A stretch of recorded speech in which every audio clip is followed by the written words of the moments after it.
The blessings and welcome back to the Heritage Hip Hop Podcast, where we introduce you to your future favorite artist today. And over there, I got somebody that y'all need to hear. When I say over there, it's my left, could be your right, but anyway, he should be in your playlist because good music not only heals the soul, it gives increments of blessings to produce from your soul. Introduce yourself to the people as well. Reach. What's up, people? Grand Risings, wherever you at. My name is L.A.M.E. Lost and Made Elusive. You can call me Lame, either one. It's all the same. All right, well, let's get started with talking about hip hop, how it hit you. So where are you from? Originally, I'm from Durham, North Carolina. So I was born and raised out there. Country boy, country bumpkin. That's it, man. And then I ended up moving up to Jersey back in 2009. Graduated from Seton Hall. Shout out Seton Hall Pirates. And then I just never left, man. I never left. So you was in my neck of the woods. Oh yeah. I live down the street from Seton Hall. Yeah. Okay. All right. That's what's up. Yeah, that's dope. That's dope. What's up, man? Because part I wanted to ask you about is Carolina culture, Jersey hip hop, because that's a good mixture of boom bap, lyrical eloquence, and personality. Yes. So what part of North Carolina are you from? Durham, North Carolina, Bull City all day long. Okay. 919. Represent for the 919-2770. Bowman this hoe. Okay. Yeah, man. So you talking about you said Durham? Durham, yep. So that's the Wednesday night parties or the Thursday night parties? Which one is that one? That's Wednesday and Thursday night. The Wednesday, yeah, okay. Because see, North Carolina is known for the packed house arena type look when it comes to the and I remember Carolina in that Duke game, boy. Duke University. I know. 9th Street. That's where we at with it. I know. That's where we at with it. But the song that I know that tore North Carolina up in the party scene was Pastor Troy. Go ahead and tell them about it. Pastor Troy, when you was in North Carolina, if you don't know about Vice Versa, man, you don't know about No More Play. Oh man. I mean, cutting. I mean, let me tell some of those, who don't know, tell them about it. Let me tell you something. Coming up in North Carolina on the hip hop scene, it's always been like all party, all hype. You know what I'm saying? Like, and it's all hood. And it's a love that you hear in the music that you don't necessarily hear all the time. Which, me personally, I didn't come up on listening to music in North Carolina. I didn't start listening to hip hop artists out in North Carolina until I was in like 8th, 9th grade. Okay. And I did that on my own. So when I was growing up, coming up, my dad, he was a DJ. And a lot of the stuff that he listened to, he taught me how to dub cassette tapes and all that other stuff. So I still know how to do that shit. I know how to tape it if I need to, if it pop. Yeah. So I grew up listening to a lot of Northern hip hop, West Coast hip hop, a lot of Florida hip hop, and whatnot. So my fault. Good. Some joints coming in. So it was more so for me like Nas, Tupac, Biggie. I listen to Scarface. You listen to the icons and the legends. Yeah, the same, what everybody else listens to. I listen to KRS-One, Big Daddy Kane. I listen to Eric B and Rakim. And then as I got older, I started exploring more. I started listening to Tribe Called Quest. I started listening to Onyx. And then it wasn't until around my 8th grade year, this was after Petey Pablo. Because if you don't know Petey Pablo, North Carolina, come on and raise up. Take your shirt off, twist it around your head, spin it like a helicopter. That's right. After that, then he was on Goodies with Sierra. Petey Pablo really put us on the map with both of those tracks. And after that, I started exploring a little bit more because where I'm from, we got a radio station that's called K97.5. Now, K97.5 plays a lot more, commercial hip hop. They don't play a lot of underground stuff. 102 Jams out in Greensboro, Burlington area, they are the ones that play a lot of the underground and a lot of stuff that you wouldn't necessarily hear on the radio. So I remember one late night, I I was listening to the radio. I had my stereo and we had the antenna on it. I had the foil and I'm like moving it around because I used to love listening to 102 Jams because it's, you know, it's music that we ain't never heard before. Mm-hmm. So one night I was listening to this track. It's like I hear Hazardous Records. That's DJ Khaled. I'm like, all right, cool. I hear this track. It's called 10-4. It's by this dude. His name is Real Dynamite. I'm like, I'm listening to Holla 10-4. And I'm listening to the beats like, it's crazy. I'm like, yo, who is this? So, and then he had another joint. It was like he had the Gorilla Zoe sample on it. It was like be steady knocking, middle of the club, got the whole club rocking. And I'm like, what? So I'm listening to it. I finally figure out because that's what they were playing in the club out there in Burlington and Greensboro. Figure out it's Real Dynamite, Hazardous Records. He was also part of the group with these two, Ike and Shice. And that's when I was like, I started listening to a lot of the underground, you know, hip hop coming out of North Carolina. So shout out to Ike and Shice. Shout out to Real Dynamite. Back when DJ Khaled had Hazardous Records. So that right there, it was around that time, around 8th, 9th grade, when I really started like digging into the crates and listening to my home and just hearing, you know, the music and what, you know, what it really sounds like. Cause I ain't, you know, I grew up on that mainstream hip hop. A lot of people would still call it underground, but if you talk to a lot of hip hop artists, like, you know, they're gonna say their inspirations is Biggie, Tupac, may hear Queen Latifah, may hear, you know, you'll hear those names. So, you know, it was very humbling of me, you know, or for me to actually go back and listen to what was coming from home. Very dope, very dope. I love it, man. I love it. Let's go back home though, Yes, because North Carolina hip hop was very instrumental in carrying on the tradition of the yeah, native tongues era yeah, of hip hop. yes. Geechee. That's what we do. One of my favorite artists from North Carolina is Kevin Kazee. You Yes. recognize Kazee was I know of Kevin Kazee. Yes, I do. yes. Yes, I do. My So dad. uh-huh. Yep. Good. So your dad what? Tell me about your dad. What Yeah. you do? So my dad, right? So Yeah. he was a DJ. He actually linked up with a few of my cousins. They were recording music a while ago. This is when I was like little as I don't know what. Mm-hmm. So we used to listen to music, and then I remember like they would play it. We'd be at the cookouts. They play a little Kevin Kazee here and there, and I'm sitting there and I'm like, all right, I like this. You know, I'll be dancing to it. You know, it's rhythm, like we two Yeah. step. Yeah. So, you know, and then on top of that, like it still has a lyrical element to it too. And that's what I love. That's what I love about us, man. We Yeah. got that lyrical element on top of that. I can two-step to this and I can get down with this type stuff. You feel me? Yeah. I mean, if it wasn't for North Carolina, Drake wouldn't be who he is today. Oh, of course. We already know about the story of Fonte and Little Brother giving Yes. Drake a lot of Shout his out, little swag. brother. You know what I'm Ninth saying? Wonder, Ninth Wonder, Fonte, man, Big Big Pooh. Pooh, Yeah. Big Pooh. Then you got what's his name? Yeah, I got a lot of people in that crew from North It was Carolina. like 12 or 13 they Yeah. weren't even they were The before they Justice League. the Justice League, Yeah. and then they went to Little Brother. Yo, who am I? Damn, I can't even remember. Josie Mo was another one. Josie Mo, yep. Yep, Josie Mo. Shout Yep. out to Josie Mo. Of course. Move it. Come on, move it. Yo, We move gonna talk it. that stuff. Yeah. Yo, what you know about that? That's crazy. I told you, yo, we are hip hop for real. That's Heritage hip hop. crazy. Yeah. Oh man. I know you done listen to the Chitlin Circuit.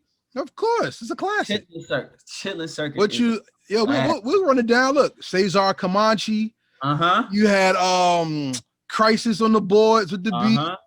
You had Sean Don, who's from the Bronx, who was down there rocking with him.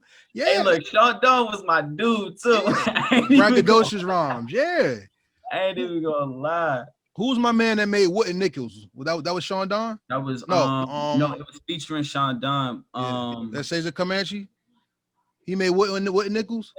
No, or was that Sean Bug? Yo, I'm trying to remember who made Wooden Nickels. Hold on, you about to make me go into the crates real quick. See, exactly. You know what I'm saying? So yeah, crates real quick. Hold on, let me see real quick. Well, why you do that as you see Heritage hip hop really studies hip hop from different elements so that Yes. we can give you a quality interview that's not about just things that's in the news today. We really want to know about the background and the history of the artists that we talk to. Right. So about understanding North Carolina hip hop, because everybody was, you said North Carolina, they're gonna think about J. Cole first and foremost. Always. Or Yeah. if they're underground, they're gonna think about Little Brother. Yeah. But there were more artists and there were more eloquent sounds that came out because North Carolina hip hop is part of knowing the East and South Yes. and putting it together, but it also had a lot of blues and jazz Yes. instrumentation into it too. Well, remember this. James Brown himself was from North Carolina. Mm-hmm. That's, you know what I'm saying? Like, Mm-hmm. that's like liquor house music. That's what we listen to. Mm-hmm. Like, you know that I be stroking. Like, Yeah, that's yeah, us. yeah. Like, I be stroking to To the the east. east Like, and to the west. yo, Yeah. stand up in it. Like, all of that music, that's Mm-hmm. us, bro. Like, Mm-hmm. listening to it, a small ass club, right? I'm sorry, I don't mean to cuss, It's but good. You good. You good. so a small club, right? Mm-hmm.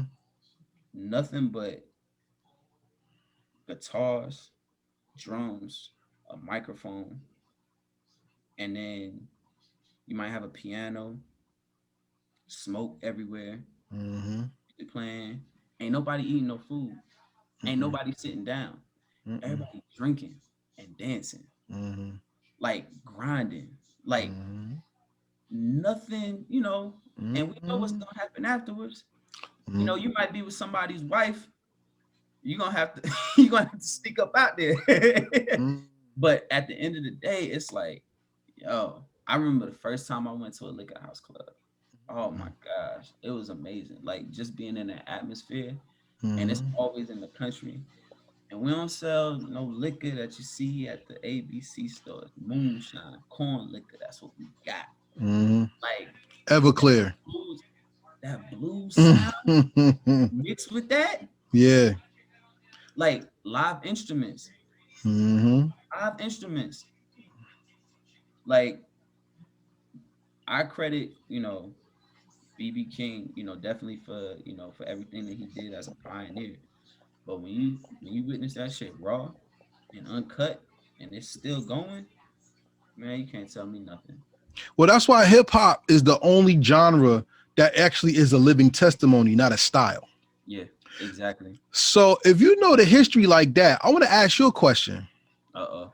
What is the legacy of the juke joint when it comes to hip hop, especially in today's digital market? Oh man. Um, I'm gonna be honest with you.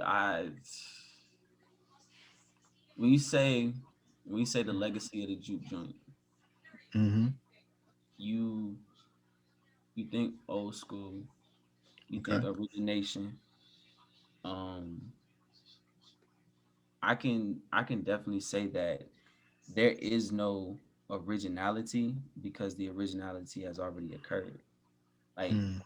the juke joint elements are already, and if I'm not mistaken, you're talking about the juke joint as like a genre of music rather than just what you hear on the streets or whatever, right? I'm talking about everything that you said, Okay, from the so smoke to the music to everything you just said. Yes. there is no originality now. Mm-hmm. Everything comes from that. Everything in hip hop now, even in the 80s and the 90s, everything is accredited to the juke joint. Everything. Rock and roll, the blues. Hell, white people made country music. No, they didn't.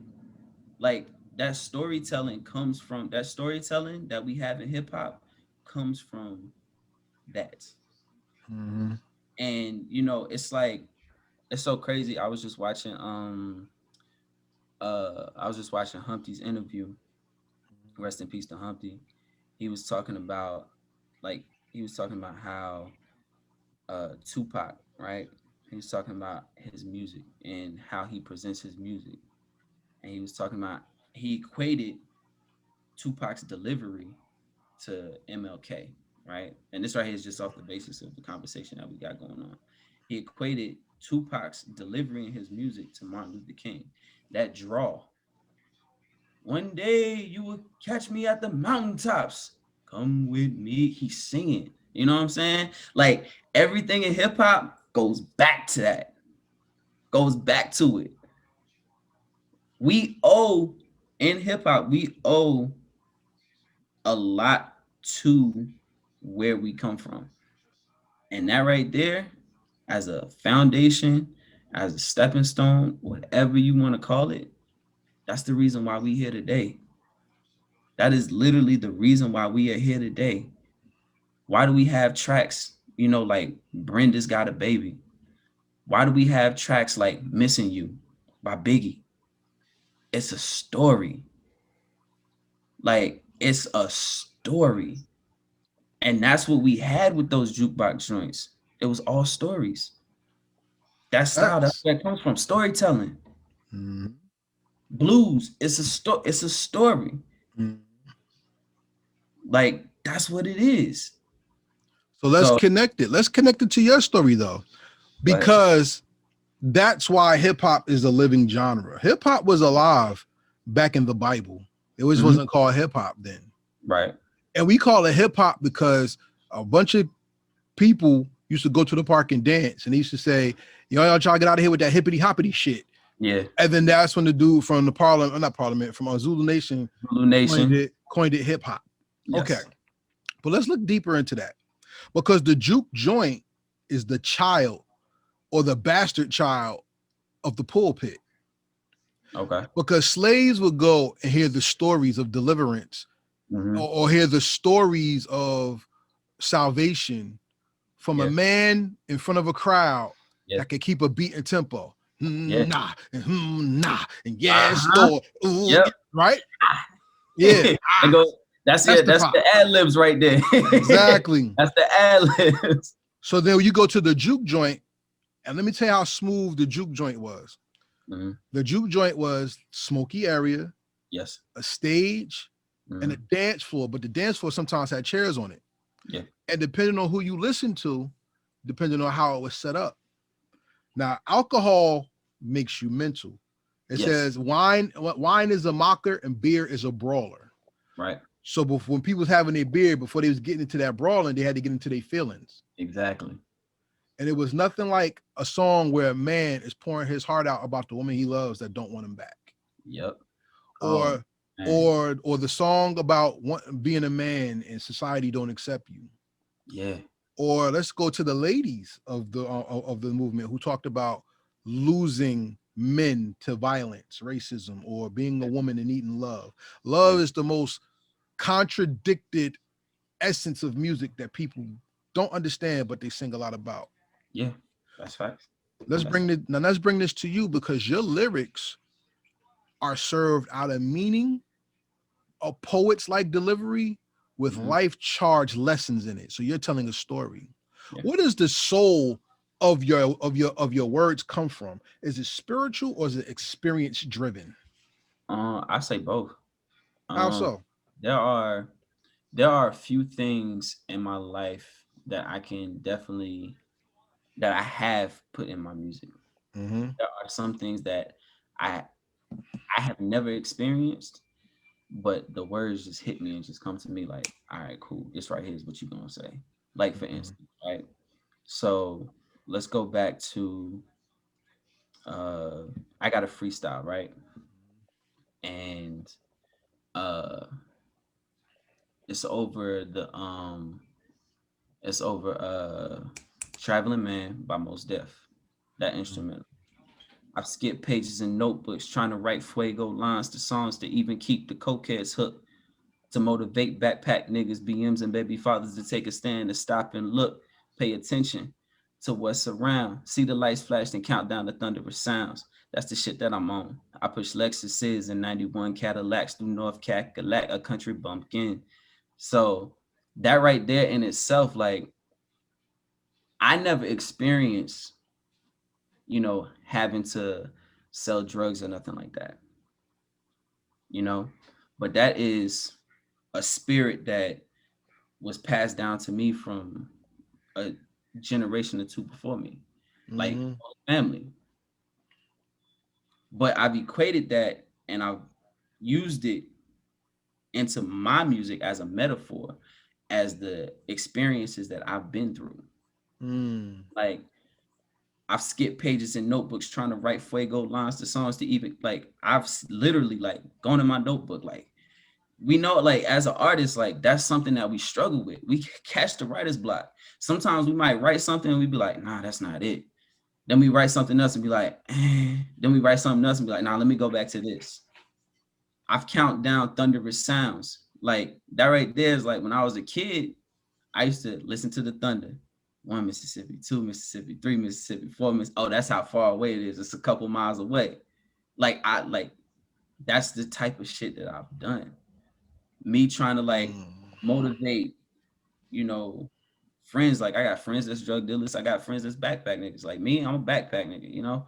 So it's just like, I got friends from both sides of the spectrum on top of experience being in the middle of that. So, I try and, reach out to everybody rather than just, speaking for myself. I speak for the people. I speak for the people that are around me, because those are the ones that, feel silenced like they can't say nothing at all. So when they have a mouthpiece and they can sit there and listen, like, yo, I was just going through this the other day. Yo, hey, yo, I appreciate that, bro. Like, that's where, the essence and the soul of my music comes from. It's through experience, but it's also through the experience of others, the stories that I've been told and those that I feel silenced beyond me, you know, even like, you know, my great uncle passed away a while ago, like listening to the stories that he's told me from the past and then incorporating that in my music, like that's that to me is like one of like my greatest, I would say, like emotional circumstances that comes out of it, out of my lyrics. Okay, so let me ask you this question then.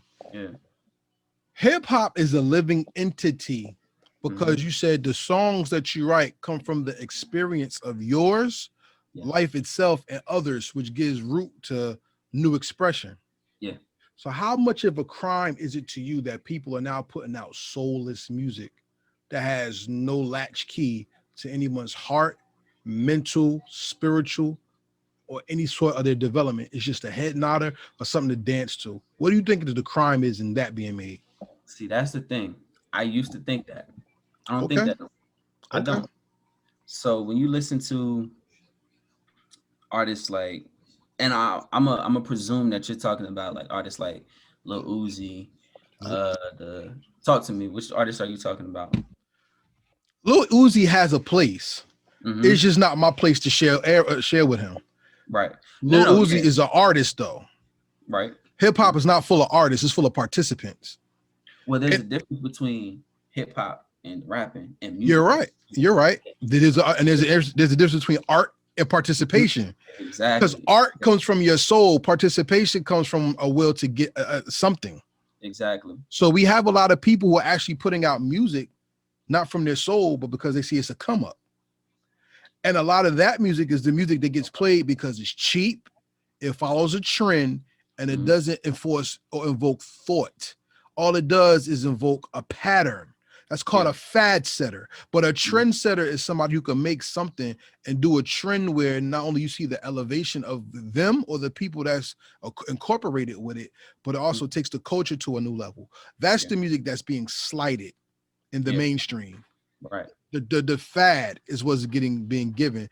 And when I hear people say I have to dumb my lyrics down, that means Right. number one, that they're not really appreciating their fan base, but they're not also appreciating their duty as a person who's given their soul over some music. How do Hmm. you feel about that? I'll be honest with you. I haven't heard that. Oh, I haven't. Even when you listen to,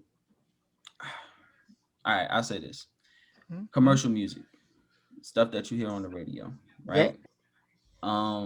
I would say that what I used to think was, nonsense, what I thought, like you said, soulless music, it's literally like, it's literally just there for, a rhythm. Like when you go out to party nowadays, not everybody wants to listen to the philosophical stuff. You know, Facts. that doesn't Facts. mean, but that doesn't mean that, it's not tasteful. You know, Facts. you see what I'm saying? Like, even if Mm, you listen to like trap music, right? I used to hate listening to trap music. I couldn't stand listening to Future.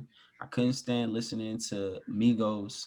I couldn't stand listening to a lot of other stuff. But when you listen to, you know, when you listen to it and actually sit and listen to what they're saying, and you listen to, the beats, because remember, we come from rhythm. We come from beats. Before we had words, our ancestors was beating. Like, that's, gumboot workers out in Africa. That's where step comes from. The rhythm. The rhythm is what gets us going sometimes. The lyrics is what gets us thinking. The beat gets us moving. The lyrics get us thinking. They give us that consciousness. But when you out at a party, if you partying, let's equate it to being in Africa, being at work. You're not always looking to think. You're not always looking to think. You're looking to have a good time and celebrate with your family. You know what I'm saying? So music, absolutely. so I would never take, even as a musician, like, I would never take, somebody's art and call it soulless. You know what I'm saying? Like, I wouldn't say that, personally for me. Because there is still a soul to it. Those beats got a soul to it. They got Okay. the beat has a soul to it. Okay. Like, that's like Lucifer's the angel of music. There's a soul to everything that they got when it comes to music. Everything. Even when you listen to Migos, you listen to Uzi, you listen to XX Tentacion, you know, they might have like those party records where it's just all rhythms and beats and whatnot. Like, nobody's really listening to the lyrics. But, or even like the Cardi B's. I'm not even gonna exclude the women. I'm sorry. That was my fault. I shouldn't have excluded the women. But you got the Cardi B's and the Meg the Stallions. There's a sense of curiosity, a sense of consciousness and awareness of where men and women are in their lives. Certain men and women are in their lives. Like, just because you can't, just because I can't relate to what they're going through, or relate to what they've seen, doesn't mean that it doesn't have something with it. It's not like they don't have something to go with it. So, but I will say this honestly, before, I used to think that. I used to take away from it. And then I actually started listening to it, and I'm like, it's a little bit more to it. It's really a little bit more to it. And as a musician, as an artist, that was something that I had to do. That was something that I would never, me, like, if I'm coming with my music, I'm gonna have my experience, like I said before, I'm gonna put my soul into it. But my soul isn't the same as his soul. It's not the same as her soul. Exactly. Yeah. I could appreciate that, but that still doesn't change the fact that there's some bullshit out here and it's soulless. You could be as nice as you want as a musician. I'm not playing that game. No, I'm not going to do No, that. so let me ask you this, right? If Go you don't ahead. mind me asking you real quick, are you Sure. talking simply for hip hop or music in general? Everything, because there's soulless elements in everything. Like for this for instance, Mm-hmm. someone once told me they don't listen to hip hop music, and I said why. They said because hip hop is negative. All of this is misogyny, murder and drug usage. And I Right, said that's not hip hop. That's rap culture and business, right, because they make money off of Black Death, and we're the idiots that will pay money for it. mm-hmm. So no, that's not hip hop. Right, So then when I break down the difference of what hip hop and rap is, people still can't equate the two because they don't feel it. right, The soul is the feeling that progresses your mind and your elevation. mm-hmm. The experience is the channel that connects to your soul. Right. So no disrespect to, like, who made the song with Kanye West? You're such a effing hoe. I love Uh, it. the white kid with the dreads. Well, that's just one person for example. I'm gonna just give. Yeah. That was soulless hip hop. Okay. That was soulless music. See, It I wasn't wouldn't even even hip call hop. That it was hip hop. soulless. Yeah, that wasn't even. Yeah, That that's was just okay. soulless. I see what you're saying. I see what you're Lil saying. Uzi, I don't call hip hop though. Right. he would be a subdivision of it to me. Okay. Kid Cudi is not hip hop to me. He's a subdivision of it. So Even like when you look at M.O.P. Biggie, that's not really hip hop. That's a subdivision. That's street. You know what right. I'm saying? So Yeah. I look at it and I say, there's people who try to infiltrate the culture and do some BS, and then Yeah. people that get behind it and put it on the radio and things because it's catchy, but it Yeah. doesn't mean that it's good. So then we indoctrinate people with soulless music. Excuse me. Right. Because if it's not good, what are you teaching? Yeah. What are you elevating? Right. And the only thing that's been elevated is I got to get the bag. Right. But people don't understand that they are the bag. So if you're chasing the bag, that means it's getting away from you. Exactly. So even your vernacular or your lyrics or your wordplay is just totally wrong. Yeah. So I listened to your song that you sent me. Mm-hmm. What's the name of the song? Fetish. That is for living. Mm-hmm. Fetish for Living is not a soulless song. Right. And it's not even in your wordplay that makes the song living. It's the spirit and how the words and the beats connect. Right. How Appreciate did you how do you marry your sound and your subject matter to the music? How do you do that? Yeah, usually it's really just when I listen to the beat, if I'm feeling it right then and there, I say a few things like my A&R Tunde. He let me not call him Tunde, Colin. Um he always gets on me for this, for like rapping out loud, like freestyling. So it always comes from once again experience. So, with that track, it was really just off of, all right, cool, I'm gonna listen to this beat. All right, yo, I'm feeling this beat. Mumble. Then those mumbles turn into words. Those words turn into stanzas. Those stanzas turn into lyrics. Those lyrics turn into a whole song. Mm-hmm. That track altogether was, that came from like just the heart. Like I wanted to write a song that paid homage to where I'm from, you know, Durham, North Carolina. I wanted to pay homage to my mom and dad, and I wanted to pay homage to the shit that I'm about to accomplish in life. And Mm-hmm. that's where that came from. Like I've rewritten that song so many times. Mm-hmm. Like I've rewritten it so many times. And not even off of, yo, I don't like this, but really just off of I know I can represent a lot better than what I did before.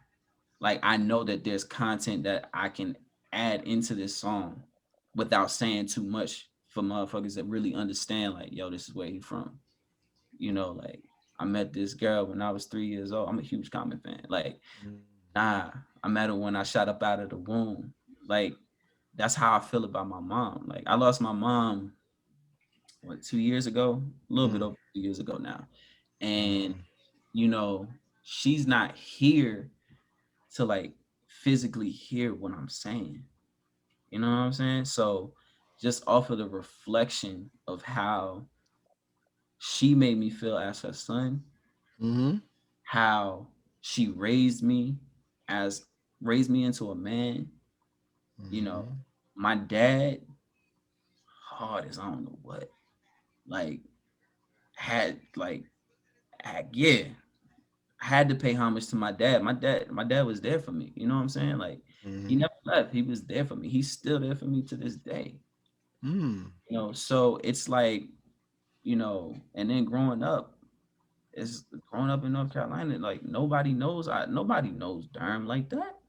Mm-hmm. Like nobody, people know Durham. They know Duke.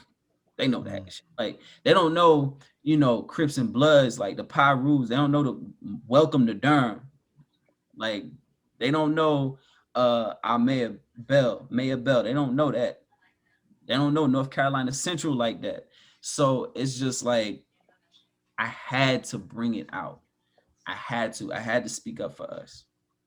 And I had to do it in a way where when people listen to it, they be like, yo, that's Durham. Similar, not to compare myself at all, because we, on a different plane of existence, similar to how Cole did the Fayetteville. Yeah, he put it on the map. He put Fayetteville on the map. Shout out to my peoples in Fayetteville, by the way. And but like that right there was something that I just had to do, and I had to represent. I had to represent. And my A&R Colin, he told me, he was like, "Dog, you can do better." And I'm like, "Yo, I know I could do better, but I just don't know where to go." And I had to like go back home. I had to immerse myself back in home while I'm in Jersey because it's COVID, Yeah. But I had to immerse myself back home. I had to go back. I had to listen to Ike and Shice. I had to listen to Real Dynamite. I had to go back. I had to listen to Old Cole when he was young Simba. I had to listen to Luke. I gotta listen to these dudes, and it's just like that shit brought out a lot for me. Like, just putting it into the music, putting my heart into it. So that's what it was for me. I want to ask you a question. Yeah. Is Rakim one of your influences? Rakim is one of my influences. I grew up listening to Eric B and Rakim. That the song "Fetish for Living" reminds me of The Ghetto. Ooh. If you think about how he broke down being a sperm and his spirit coming from the universe and going into the sperm and then coming out in his birth, that's what the first verse reminded me of. I appreciate that because I ain't even think about that shit. Huh? I didn't even think about that. Really? Wow. See? Wow. Yeah. Okay. Because like I said, it's hip hop is an evolving form of life. So we're going to tell the same stories through the different lens of experience. Right. And I want to ask you, since you told me how the beat kind of talks to you, how do you define that language so I can hear it too? Really, I go in, like I said, mumbles come to words. After that, I go in, record it. After I, write it, after I pin it down. Sometimes I might not even pin it down. I might freestyle the whole damn thing. Then I go back. I'll listen to it, and I'm like, okay, all right. And I'm gonna keep a G with you. I go to one person. I go to my wife. Nice. And the reason why I go to her is because she's a producer and she's a director. Oh, salute. And definitely, and I'm super proud of her, man. So she understands, aside from Colin, she understands she gives me a different perspective on what the audience hears. Right. And Colin does the same thing. I don't ever have to go to him because I just send it to him and he'd be like, yo, this is fire. He'd be like, nah, son, we got to go back and do something else. But my wife, I'll listen to her. She'll tell me, she's like, look, the audience is going to hear this. You may think that, the way you're sending it out is, I guess, I forget the word that she uses. There's a word that she uses. But she says, you may be sending it out. You may think you're saying this message effectively, but you're not. So you got to go back and you got to think about what then the audience wants to hear, because you're not going to be, placating to just your ear. You're going to be placating to a lot of other people's ears. And then that's when I go back. I listen to, I listen to King Mez and, shout out King Mez. That's my home. I go back and I listen to Little Brother. I listen to Tusi, Rico B, and listen to how they portray a message, get their message across, and still have like that catchy sound, but also stay true to themselves. Truth is the biggest argument point when it comes to hip hop. Because we always say, shout out to Legit Electronica and Biggie. Yeah. I don't feel that hardcore. You're thinking maybe I'm dreaming or it sounds familiar, but I don't feel it. You need something realer. Truth is one of the biggest argument points when it comes to hip hop. But the truth about hip hop that people don't understand is, being that hip hop is spiritual and we all have different spirits, we all have different intellectual engagement towards it as well. Tell me the first hip hop song that made you think and sat down rather than just dance. and really made you contemplate your pen? Step into the light, KRS-One. Really? Yes. Why? And what did it for you? Um, I was in shit. I was in elementary school when I listened to that for the first time, and that's when I started writing poetry. Mm-hmm. Um, Listening to the musical aspect on top of being able to be that raw, gritty, the shit, but still musical at the same time. That's what did it for me. Okay. Oh, I'm sorry, I lied. I'm number one, two, three, four, and five. Like that right there, like in itself, like being Mhm. at an age and just understanding what he was saying. He was like, yo, I'm here. Like, I don't care what y'all say, I'm here. Then sonically, you got the step into the light. Mm. Like that shit is like whoa. And I remember that was one of the songs that I just fell in love with as a kid. I really fell in love with that as a kid, man. So just listening to it, hearing I can bop to it, and I can talk my shit, and I can be philosophical. That's what did it for me. And then I started writing poetry at an early age, um, and that was it. That's it. It was from there. It was just all right, cool. Let's do this. Let's do this. I'm glad you put it up because I had a lyric that I wanted you to define for me. Okay. Before we go into that, because I'm gonna say this to the side, and that's gonna be something extra now since you brought that up. Okay. Are poets the best rappers? No. So the people who've always pushed mainstream hip hop are the poets. Yes. Rakim, Yes. Nas, Yes. Andre 3000, Mm-hmm. Kendrick, Mm-hmm. J. Cole. Mm-hmm. Those are the poets that have pushed the genre. Oh, maybe Pharoah Monch could go in there. Those are the poets. Okay. Yeah, of Talib Kweli, Mos Def. Yeah. I mean, on the West Coast, I don't know too many. Down South, Def Poetry Jam brought Mm-hmm. that out. All right. Shout out to my Yeah. camera who's doing its Shout out own Mos goddamn Def. thing. I know. I see. Yeah. So poetry has always been equated to a type of hip hop. And I Yeah. remember the RZA and Azalea Banks did a movie where the girl was a rapper, but they wanted her to go into her poet side to become a better writer. Yeah. What does poetry bring to hip hop that the average guy who writes lyrics doesn't get or does not get? Oh, definitely. I would say vernacular is one of those things. Mm-hmm. Usually when you listen to hip hop, a lot of hip hop artists are used to the vernacular of where they are. When you listen to their music, you can automatically hear where they're from.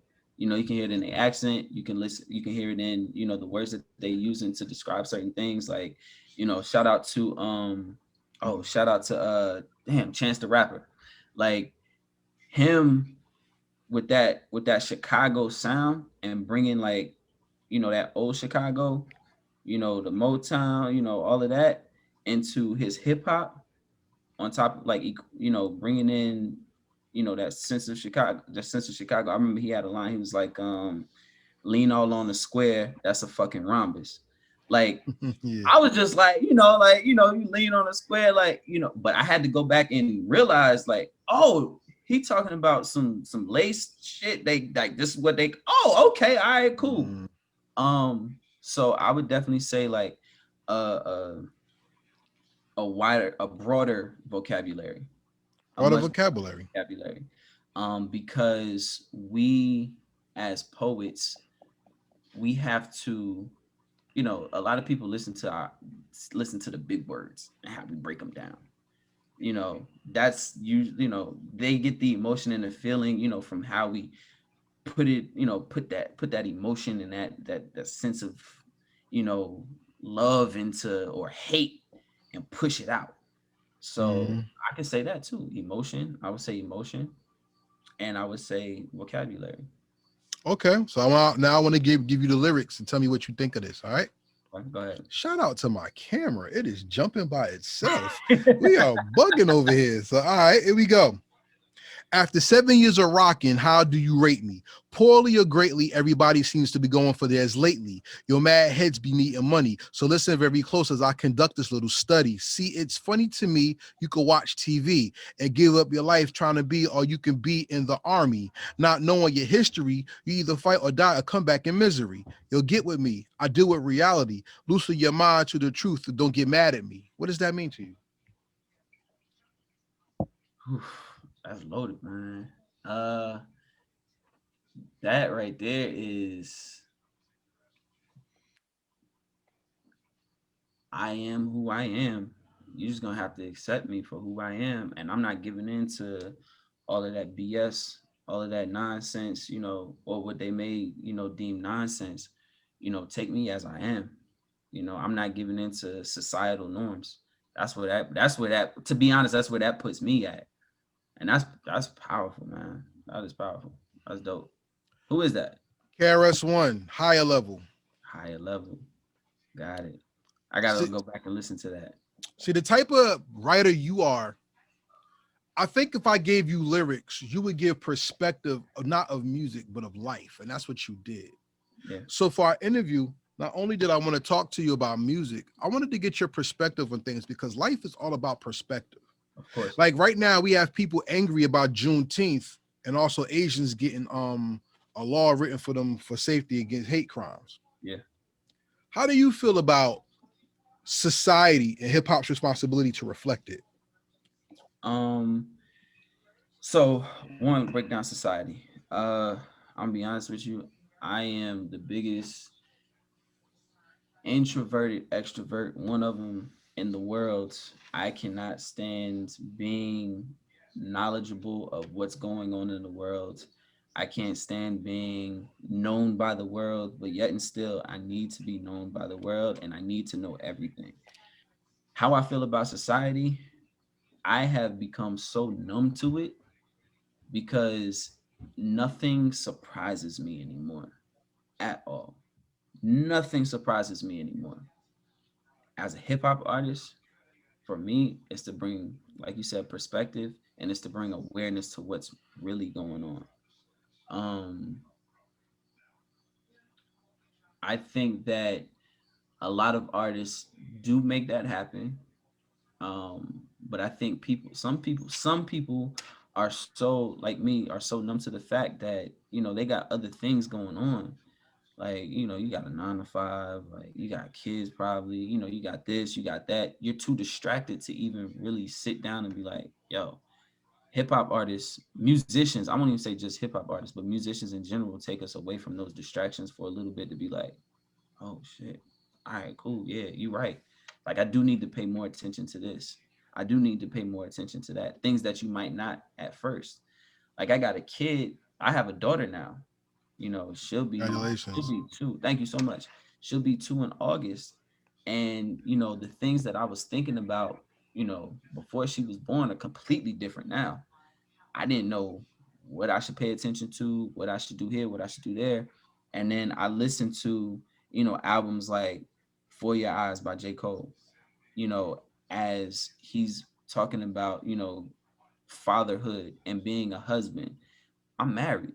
Like when I heard that album, it did not resonate to me the way it did what 2015 2015 no I'm sorry 2018. Mhm. 2018 was when it popped up, either 2018, 2019, when that came out. And I'm like, wow, like this is crazy. Then he came out with KOD and he's speaking up for, those kids, like even me, like growing up in, you know, alcohol abuse, drug abusive homes, just abusive homes in general, and made a whole album for it. So I feel as though, as musicians, we definitely have to like bring that awareness to people when they are distracted. Like we are the real CNN. We ain't the fake news. We gotta bring the real news.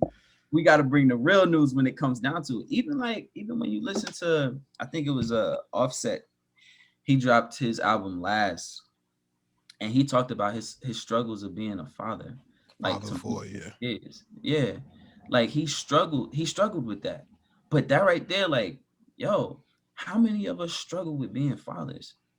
Like, and young fathers at that. Yeah. If people spoke out more on the issues and the things that they had to deal with when, they were coming up through a certain situation or through multiple situations, I feel as though it would definitely help us. It would be more infectious for us to want to progress and for us to fight generational curses and break those generational curses. So as musicians, as a hip hop artist, that's our responsibility to society. I love how you said that. So then, here we go. Given what you said, I'm gonna give you another one. All right. It goes like this. You probably know the song. Mhm. It goes, Return of the Gangster. Thanks to the niggas that think y'all soft and say y'all be gospel rapping, but they be steady clapping when you talk about bitches and switches and hoes and clothes, weed. Let's talk about time traveling, rhyme javeling, something mind unraveling. Get down. What does that mean to you? Yo, like we on a race. We are on a race. Tell little man I said what's up. He said hi. You want to say hi? Jesus, man. Yo, I told you I got a 2-year-old coming up. She into everything. It's all But good, man. it's like it's introspective. We gotta change the channel at some point in time. We can't just sit there and, stay tuned on the same channel the whole time. Like you said, we got music that's soulless and we got music with soul. And for that, let's talk about time traveling. Like, yo, white people talk about that shit all the time. Like, they talk about it all the time. Russians, Chinese, they talk about it all the time. Let's talk about something different. Let's talk about something where we can actually make a change because we were there at one point in time. We were there. Let's bring it back. Let's have our own. Let's keep it moving forward. Let's progress. Like, that right there in itself is, worth that paints a picture. That definitely paints a picture for our society as Black people.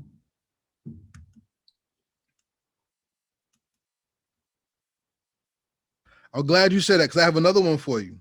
And this is the last one before we go back into you. Oh, by Shout the out. way, I just want to tell you, shout out to Outkast, by the way. I love Oh yeah, Outkast. no doubt. Shit, y'all. That's my shit. I just lost my spot. Okay, here we go. Here's the rhyme. Because as a poet, when I interviewed you, I wanted to bring more poet rhymes to you Okay. out of respect for what you do. Yeah. Because I think it would be asinine not to do some studying to bring something to the table. Right. Right. So here's my rhyme for you. Here we go.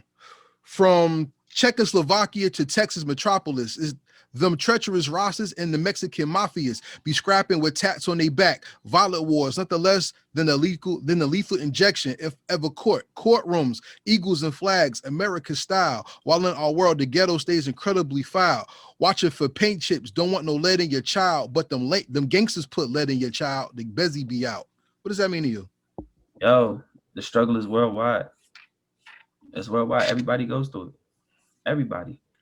They look at us, like we are, very barbaric, as Black people.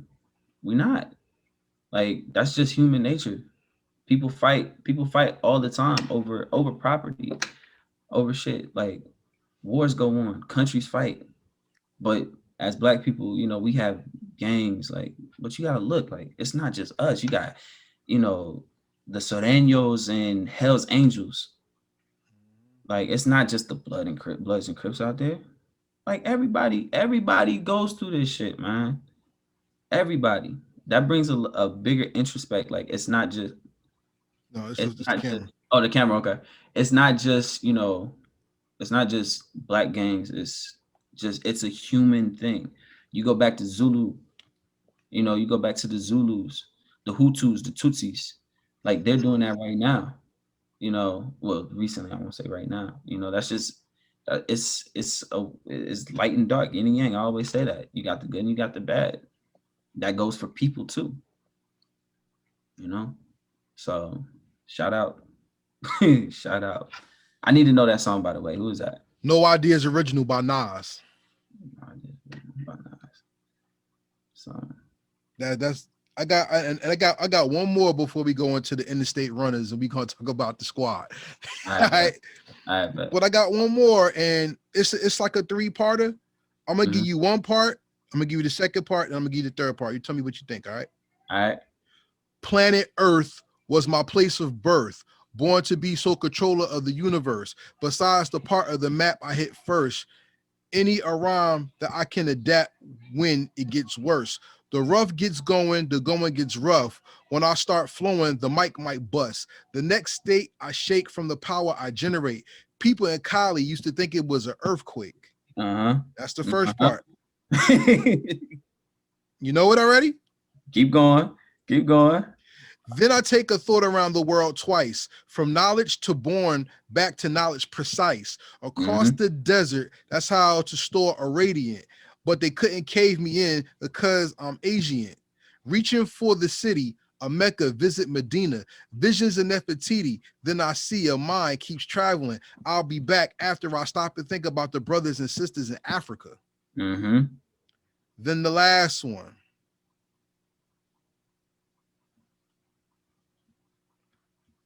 People in my neighborhood, they know that I'm good. From London to Hollywood, wherever I stood. Footprints remain on stage ever since. As I walk the street, I leave fossils and dents. When I had sex, I left my name on necks. My trademark was left throughout the projects. I used to get rich when I played CeeLo. When I wrote 456, they go, we know. Go ahead, tell me about that. Yo, it's experience. It's experience. The eyes of Nefertiti. It's experience. You can't this is one thing that annoys me. What I was talking to you about, what we were talking about earlier. That soulless music, some of the trap music. Yo, I hate when rappers talk about, yo, I love the hood. I love the hood. And then the next song is, I love the hood. And then the next song is, I love the hood. Yo, go out. Go learn something new. Learn that our people is not just in the hood. Like you, oh man, planet Earth was my place of birth. Like, yo, like it began here. It doesn't end here. There's a beginning, middle, and end. Find the middle. Don't be stuck in the beginning. Don't be stuck in the beginning. Find the middle before you get to that end. It's experience. It's experience. You ever notice how a lot of hip hop artists, after they might blow up, they'll have a song that'll sound different from what it sounded like before. It's because they went out, they got experience. They learn new stuff. They listen.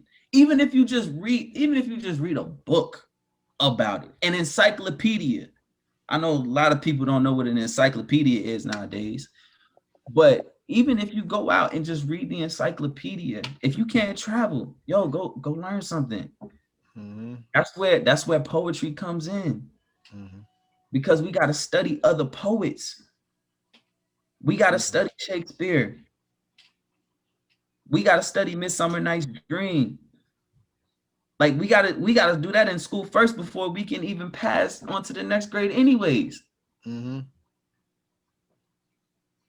Like that's what it is. And after you study one poet, you study another poet. Langston Hughes is one of my favorite poets.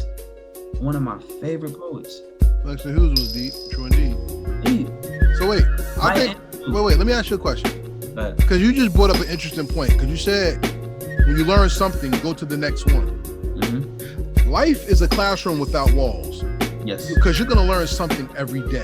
Yes. So you studied poets, you've read, you went to Seton Hall, so you're a college grad, I presume. So you got your degree. It's perfect. What was the top 3 lessons that you learned that made you a better MC than somebody, and just stands you out to somebody who learns how to write rhymes and raps? I can give you the one lesson that I learned. Okay. Not even 3. Okay. Because I couldn't tell you the other 2. The one lesson that I learned was Always understand both sides of the spectrum. Know Mm. what you're arguing for and know what you're arguing against, because you can't argue for something and not know what's against it. Like, I can't sit here and tell you, yo, George Bush was the better president than Barack Obama. Even if I did believe that, like, I can't sit here and like, I got to give you reasons as to why I believe that George Bush is better than Barack Obama. And even then, here goes lesson number 2. Learn to accept others' opinions, because that's all it is. Opinions are built up on perspective. Like, that's what it is. I graduated political science, so a lot of my stuff was political. I was part of the Young Democrats Club. I was part of the Young Republicans Club. I did both. I did canvas work for Obama. I did canvas work for Corzine. I did canvas work for Christie. I did it for Barbara Bono. I hung out with Cory Booker. I listened to these guys. Neither one of them are the same. None of them are the same. They all have they might have, different, the same, views on policies and this, that, and the third here and there. But even then, there's a tweak. There's a tweak somewhere when it comes to Democrats. There's a tweak somewhere when it comes to Republicans. You know, I can definitely say, like, learn what you are arguing for in order to learn what you're arguing against in order to learn what you're arguing for, and learn to accept others' opinions, because their opinions don't affect you. They don't affect you. So you took that and put it into your music. Yeah, So you're rapping from perspective about perspective to perspective. there you go. How does your crew, shout out to the interstate runners, Shout out to Interstate Runners. how does your crew help elevate that as well? From Um, within you to yourself and mm, within you to them. yeah. So I say one thing for the runners, everybody's different. Everybody, like, you got Zani, she's dope as fuck. She was also a poet and a dancer. So a lot of her music is real party, real hype. She's from Jersey. Like, that's one of the sounds of Jersey. It's always been like that. Tell her come to You Heritage think Hip Hop. back, We ain't playing no games. I got you. You think about, you go back to Redman, like, you listen to, and then it's about the perspective and the philosophy of everything. You think about Queen Latifah. You think about Lauryn Hill. You think about the Fugees. Like, that's where she's from, and she puts that into her music. Then you got Nove. Nove, he does his thing with, he just knows a lot of stuff. He pays attention, he knows everything from the Chitlin circuit to blackface, all the way to everything that's going on in Sierra Leone, everything that's going on in Kenya, Italy, whatever, politics, whatever. And he has a perspective of gangster. That's how it goes. Um, so it's just, yeah, get to the money. That joint is crazy. All That right. joint is crazy. Zani, come to Heritage Hip Hop. Yeah, that's her. As a matter of fact, we me, Za, and Nove, we did a track, Hell in America, together. And it was based off of, the whole, what was going on at the time, because when we recorded that was like literally right after George Floyd. That George Floyd happened, and we jumped in the studio with Clico. Shout out to Gino. And, we recorded that. That was straight from the heart. And you can tell, like, the historical, and you can tell, like, just the feeling, and you can feel it behind it. Then you got J45. J45 has, like, he is a very son. Hold on, baby. That's my daughter knocking on the door looking for me. She like, Daddy, you taking too long. So J45 has, like, the rhythm. He knows how to produce, on top of knows how to write music and tell a story with it. Like, I can't wait for him to release his project, because he takes his experience, and it's different from everybody else's. He takes his experience with, he focuses on girls. That's just where he's at right now. Then you got Ness. Finesse is out here. You know, he's doing his thing. He likes the, you know, the real party, but he got like that mellow type voice, you know, real chill. It's a vibe type thing. And then you got Black Rose. And Black Rose is doing his thing. He's beats, like he does the trap beats. He's done things for me. He sampled Carolina on My Mind for me. And yo, yes. I Mm. sent it to him. I was like, yo, I need you to sample this for me. Yo, execute it. He added a little bit of trap drums to it. He added a little bit of boom bap to it. Came together fine. Came together Mm. fine. So, you know, like just, you know, where we're from, because we're all from different places and we're all at different places in our lives right now. So that right there contributes to, you know, how well rounded, you know, Interstate Runners is. That's dope because a crew should elevate an artist, not make an artist feel like he's part of a collective. You know what I'm Yeah. saying? And my introduction to you is not through your crew, it's through where beats meets bars. Right. I Shout out to mentioned this. Shout out to Keith Chandler, True and Keith Living Chandler, the LLC. doctor, the doctor. Exactly. My man. That's my man. And he has the album out. Y'all can go check that out right now. Oh yeah, he got And a few so of them. needs healing too, you Yeah. know. So needs healing too is crazy. But Definitely. with Beats Meets Bars, you did a Cool and Dre docket, right? It was Cool and Yeah. Dre I met you on.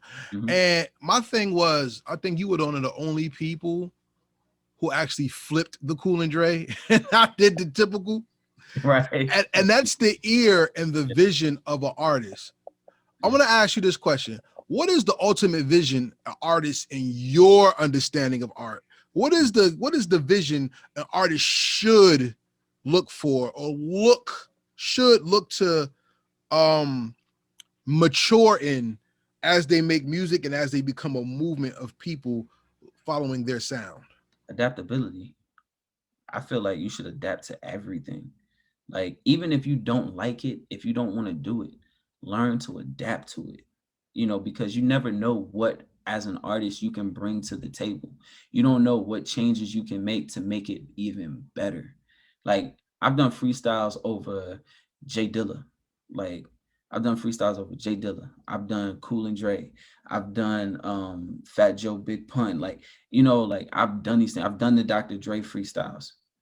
I've done Cool in the Gang. Like, you know, when you can adapt your lyrics to a certain sound, I feel like that right there is what makes you a great artist, or will make you a great artist.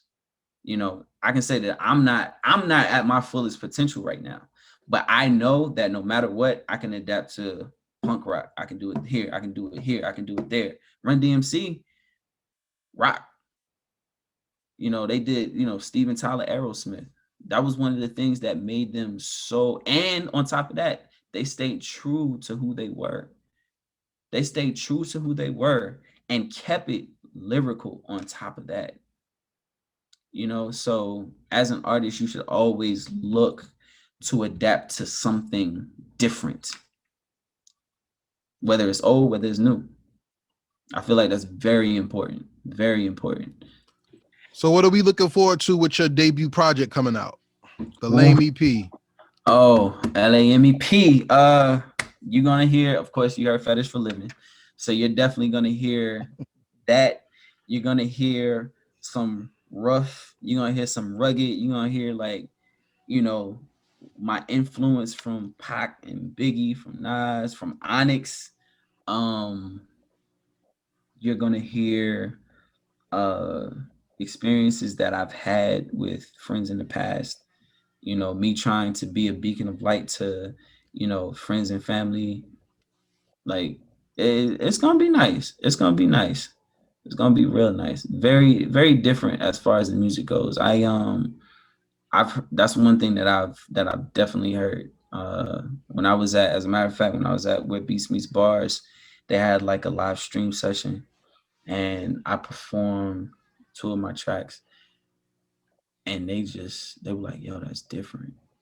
You know, I have a southern influence mixed with a northern influence, and I'm gonna bring that all together with this project, and it's gonna sound amazing.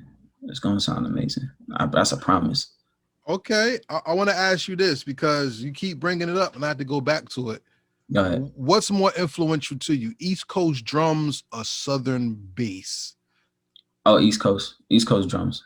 East East Coast drums. Okay, so then that's the heart of the beat. Mm-hmm. The South is always known for the instrumentation of the beat. Mm-hmm. Shout out to Suave House Records who did Yes. that Yes. eloquently. Oh man. Shout out to Scarface, Rap A Lot Records who does it Yes. eloquently. Yes.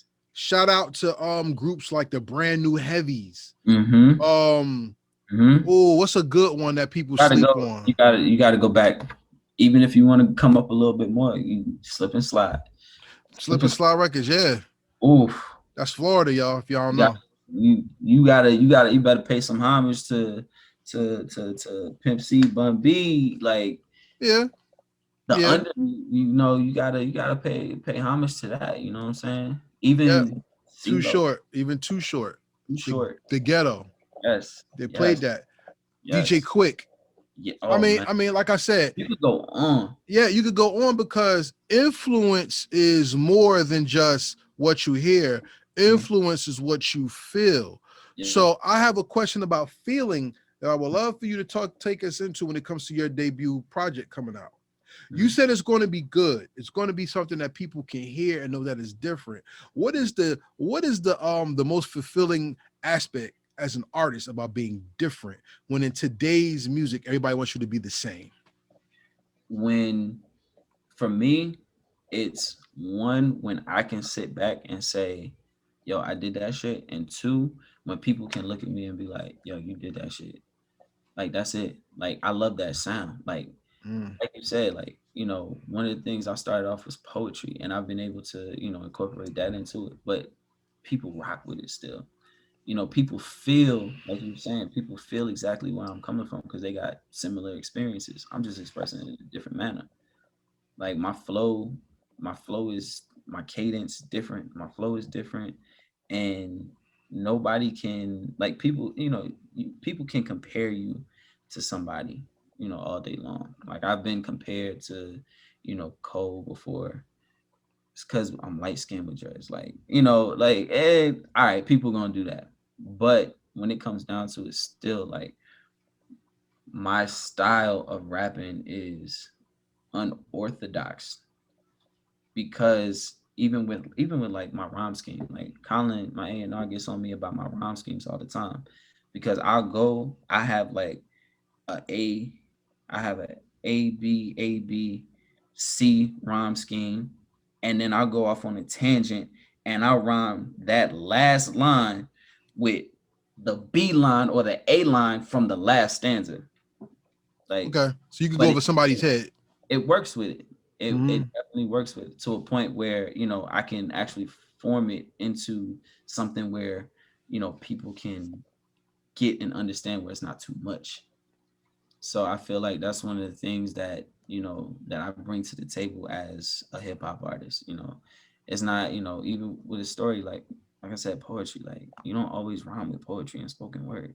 Facts. A lot of it is, you can do a haiku, you can have that formula, you can do that, but you don't have to because people are gonna feel what you say. They feel the words of what you say.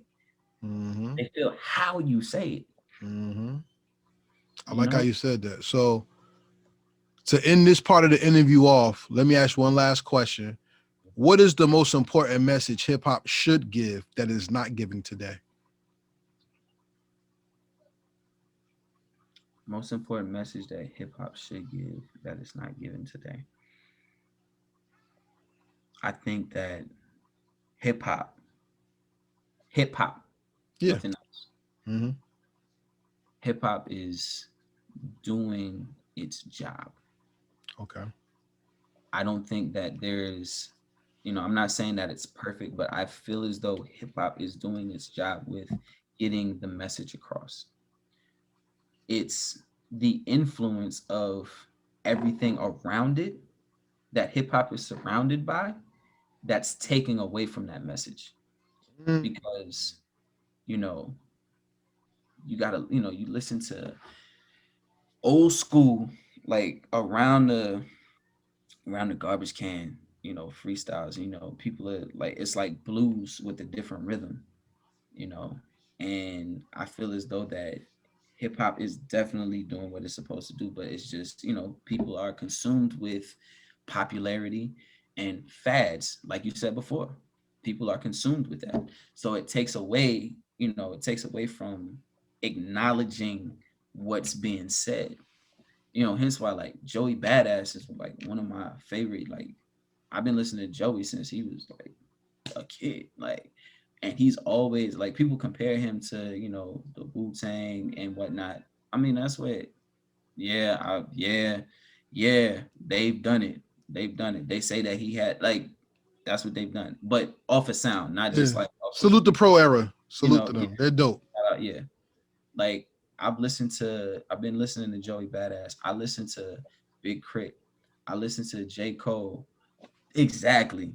I listen to JID. Like, JID is one of the hardest, grittiest, lyrical. I'ma still get this across. I listen to Rhapsody. Like, hip hop is doing this thing. Kendrick, Ab Soul. Like hip hop is getting the message across. It's really just how to get it out there. I feel like that's one thing. I remember, what was it? I remember Kendrick. He had a line over freestyle. I forget which one it is. I think it was over Future. Damn, I forget. But he was talking about, how did you let a conscious rapper sing commercial raps? Like, how did you let a conscious rapper into the commercial era? Like, because he's still getting his point across. Even in commercial, Mhm. we gonna be all right, nigga. We what? Mhm. What? At a Mhm. peak where we are literally dealing and acknowledging the shit that we're going through. Like, that was an anthem for us. Yeah, still is. Still is. That's the You know, song that's gonna live forever. Yes. always, always. I look Even, forward to the day when that song is played out. Because that man, means society changed. exactly. And that's the only thing I could say. Exactly. Hell, even when you go to No Role Models by Cole, like, Mm, never played on the radio from what I've heard. Like, in right. North Carolina, of course we're gonna play that on the Of radio in North course. Carolina. You Y'all, feel y'all me? loyal. Right. But you go up Yeah. to Jersey, like, you're not gonna hear that on Hot 97 like that. Like, you'll hear it, like the DJ scratching it up and whatnot. You might hear it on a placement, right after Drake here and there, right after Nicki here Right. and there, but it's not gonna be one of those played songs. But Right. everybody knows that shit. Yeah. I went to the For Your Eyes concert, and that shit was sold out. Mhm. Cole didn't have to rap a lyric at all. That's dope. That means that he's in tune with his crowd. Yeah. People, the message is there. Hip hop is Mm. doing it. It's literally just like, what we see on social media, what we see on the news, and how people portray everything and what's popular and what's, like, all right, cool, Billboard 100. But you got to remember that, what people consider hip hop. Like, when you look at Cardi B, when you look at Migos, when you look at Drake, when you look at Megan Thee Stallion, when you look at these people, like, they not they like pop. They mix with a whole bunch of other stuff, that caters to everybody's ear. Black people, white people want to be black, and they feel like this right here is what it looks like. So, at the end of the day, like I said, it's doing it. I know that face. I know that face. Hmm. I know that face. Hmm. Well, I thank you for giving me that eloquent answer. And I would like for you to give everybody your social media so they can follow you and look forward to more of this music that you have coming. Appreciate it. Y'all can follow me at Lame, LAME _ way of life on Instagram. All of my information is up there, my email, my phone number, if y'all ever want to link up. I also have the website in the works right now, on top of many other things. I got visuals coming up very soon. It's on the way. But yeah, y'all can follow me there. All my information, all my updates, and all that stuff is there. All right. So everybody out there, when this album comes out, Heritage Hip Hop does not believe in streaming. Streaming is only for marketing. So if you like the album, we ask that you purchase his project, because through purchasing, you show the artist that you care and that you want them to continue to give you the music that you love. So That's love. please do yourself a favor and check it out when it drops, but pay the money and give that man the respect, and help him show his daughter that when you follow something that you love, it could be given back to you as well. How about that? You rock with that? Yeah, I rock with that. Appreciate that, man. All right. Definitely. So now we got to the second part of the interview, which is called the rapid fire questions. Are you ready to play? Woo, let's do it. Okay, the rapid fire questions are not yes, no questions. These are questions that talk about you, your depth, and your understanding of hip hop culture. Okay. Are you ready? Let's do it. First question: What song or album from another artist perfectly describes you? I would have to say Strawberries JID. Okay, that's a nice one. All right. My next question: What is the perfect beat in hip hop? Meaning, if that person did not come out with that song, it would have been your first single.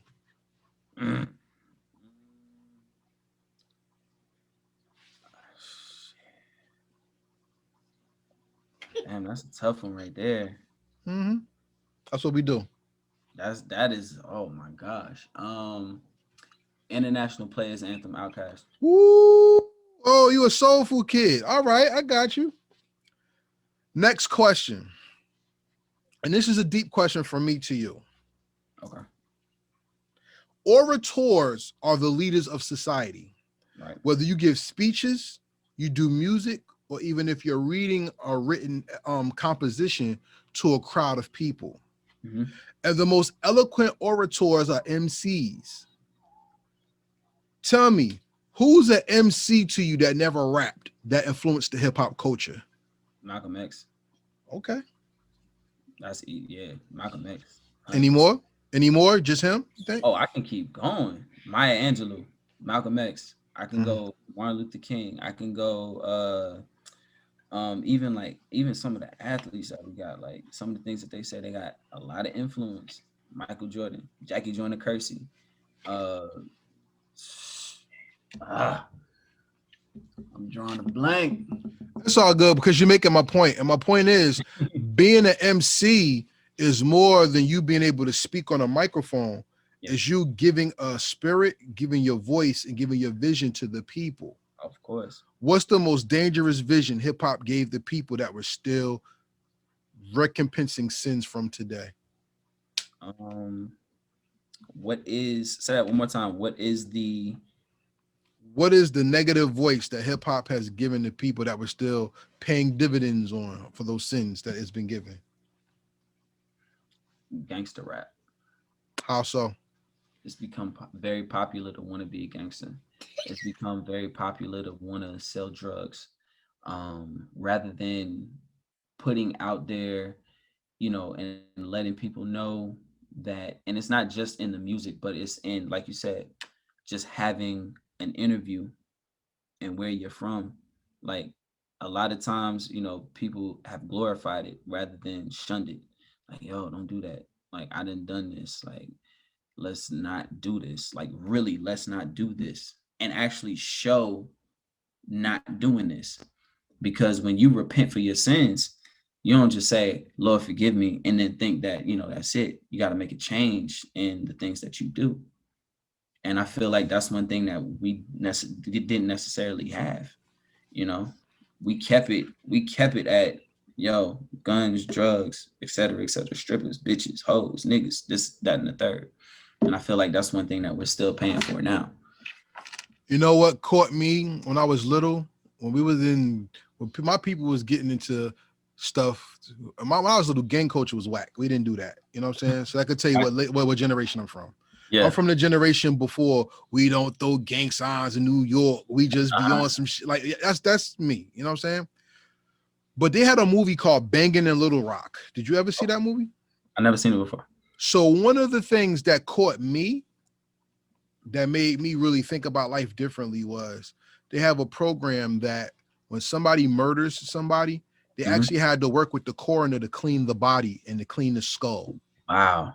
That when they showed somebody pull somebody's face down and they had to suck the blood off the skull and pull the face back up, that scared a lot of the essence of wanting to be wild in me, because we see the exterior of somebody.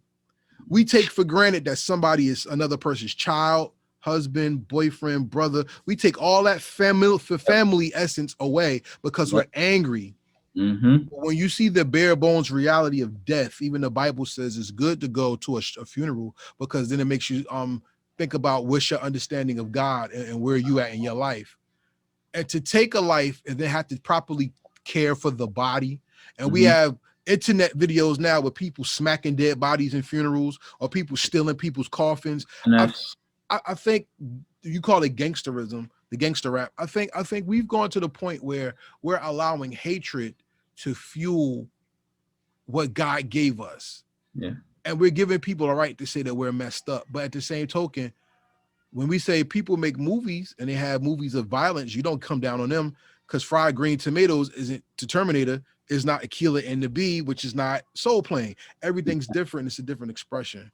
Yeah. So I applaud you on that. And that's why I like your music. First of all, before you talk, let me just say this. That's why I like your music, because when you create, you're not creating a sound for people to listen to. You're also creating an intellectual space to people to live with. So thank you for that.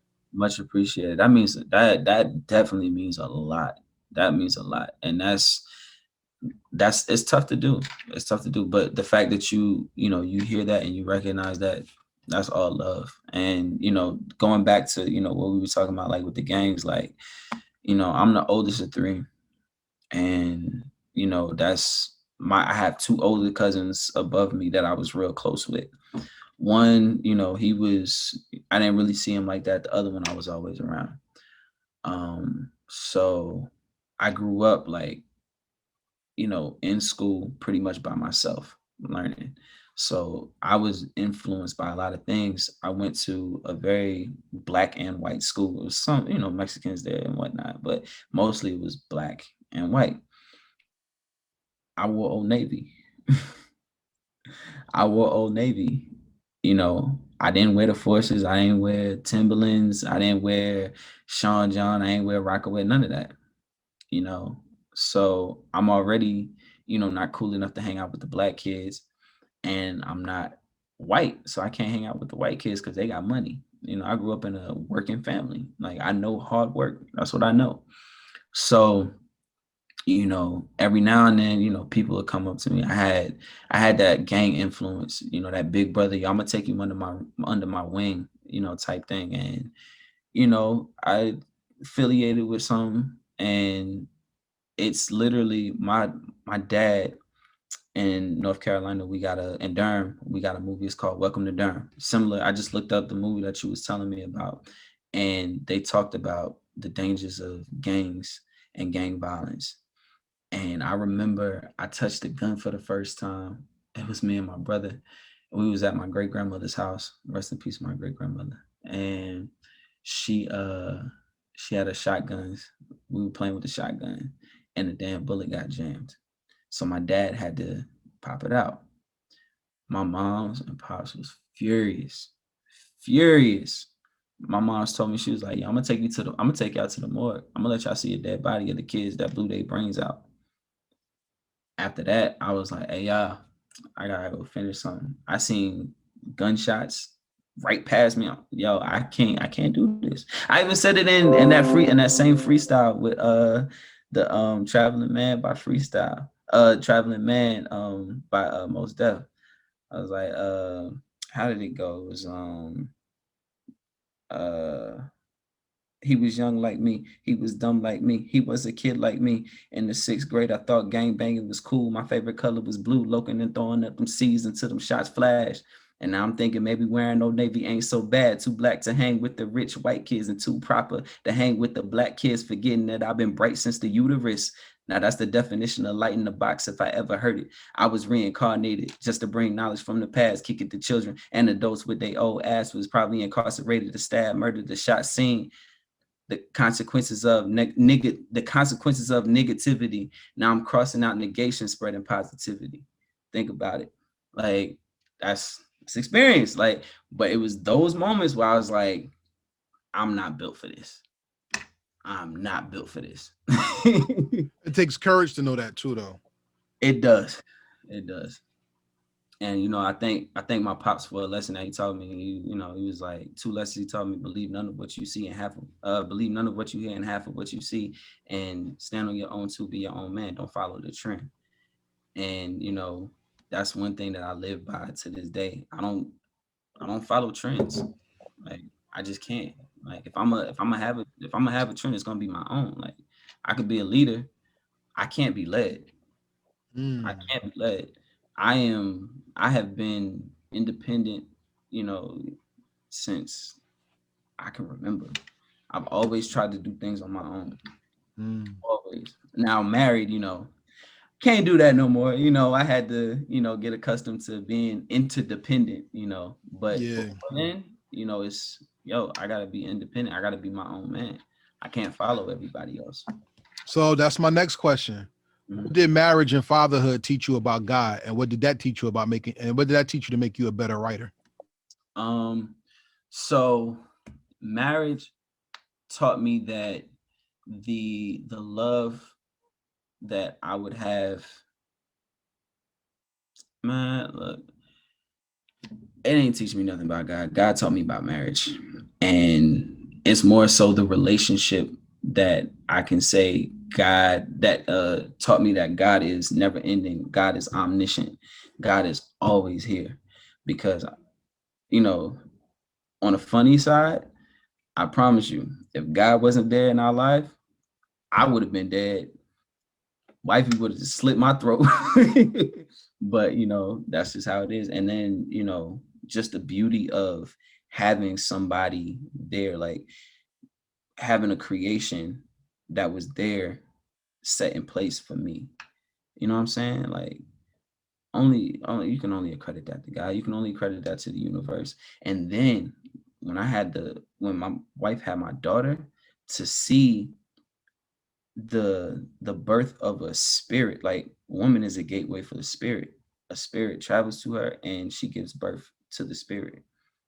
Like to see that, like a living thing, come from my wife, man, man, I had a new appreciation for life, man.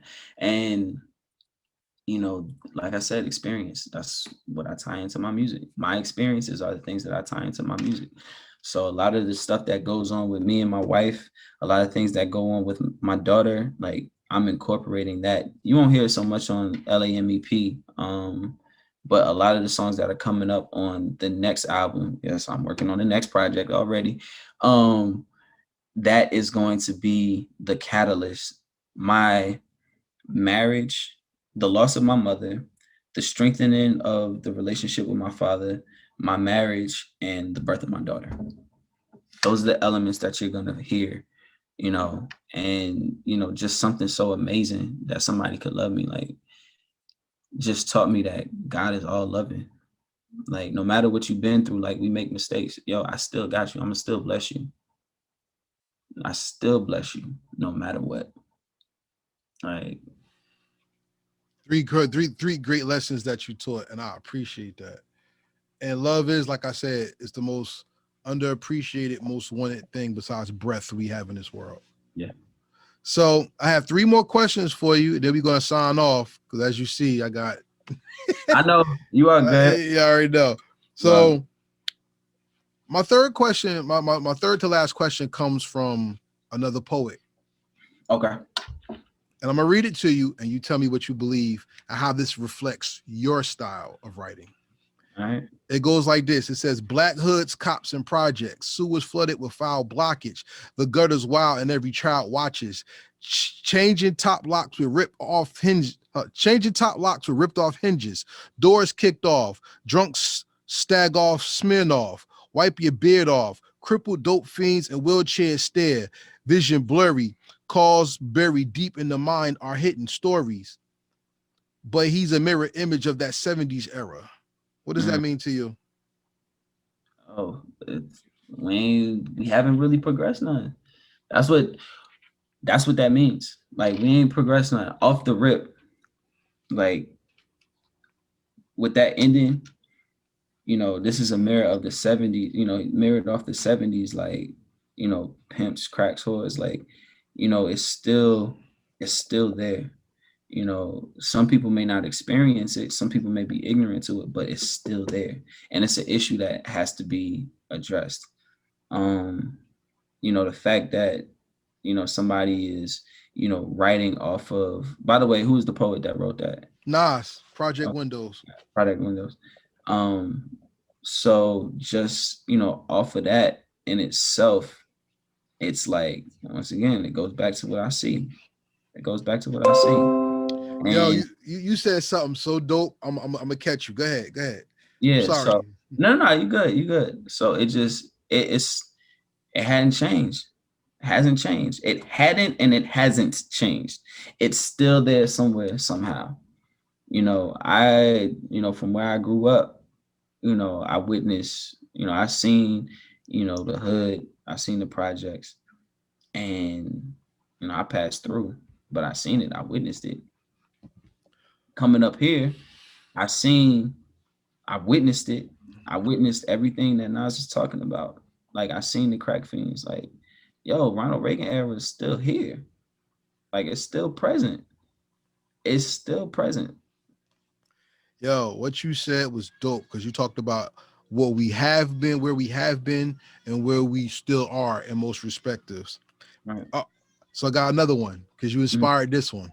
All right, go ahead. A tired mother can't take no more. She grabbed the bottle, a full bottle of sleeping pills. It took about 24. Human beings are laying on the pavement because they're part of the mental enslavement. The cop snipers, little babies in dirty diapers. This type of life is making you hyper. People scouting out a torch building, then got killed when the cold air filled in. Is hell really suggested? No more persons arrested, a child molested. A little kid says, yo, I got a color TV, CD player, and car stereo, and all I want is a capsule. I also got a 38, don't give me no hassle. What does that mean to you? Hey, once again, this is what I'm dealing with. This is what I'm dealing with. This is my reality. That's why I was telling you before. I know I presumed I was a little bit too presumptuous when we were talking about in the beginning of the conversation of, yo, the soul is rap, right? This is one of the reasons why I had to go back and I had to listen to like Lil Uzi beforehand. I had to listen to Future beforehand. I had to listen to a lot of that stuff. No, yo, these are people's realities.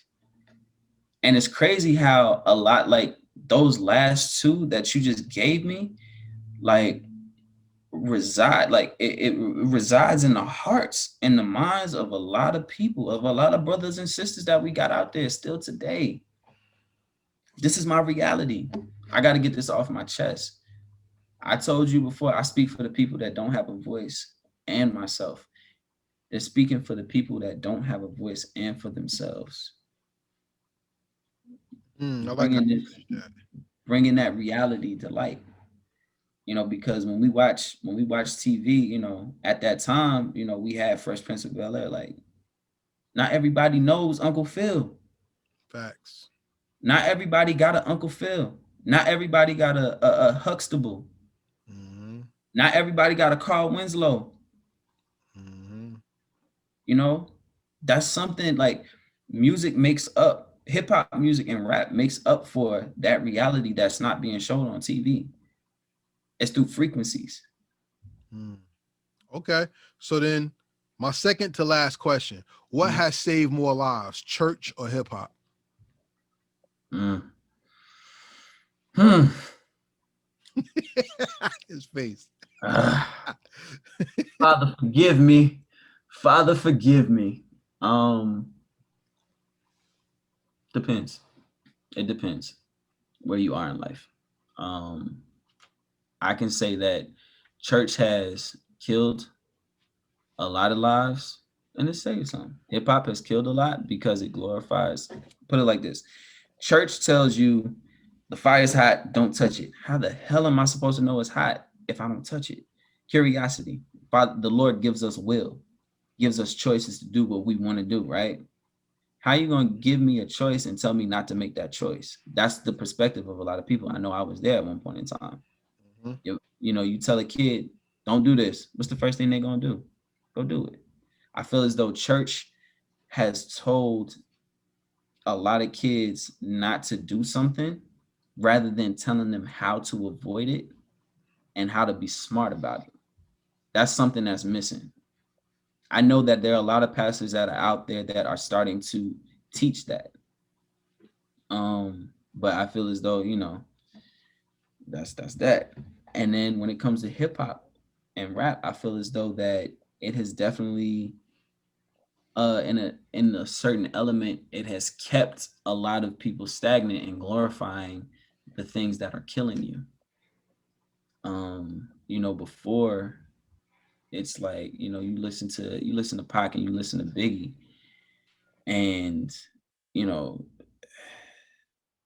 it's a story that's telling you. I listen to Biggie and I listen to Pac, and I'm just like, I don't hear glorification.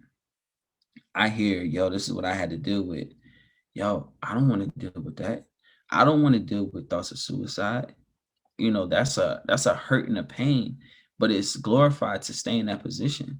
And then you got, the trap artist now, that's like the young artist that's teaching, the drink. Even before then, you have Bun B, Pimp C, you got Slim Thug, you got 8 Ball, you got 3 6 Mafia that's glorifying this shit.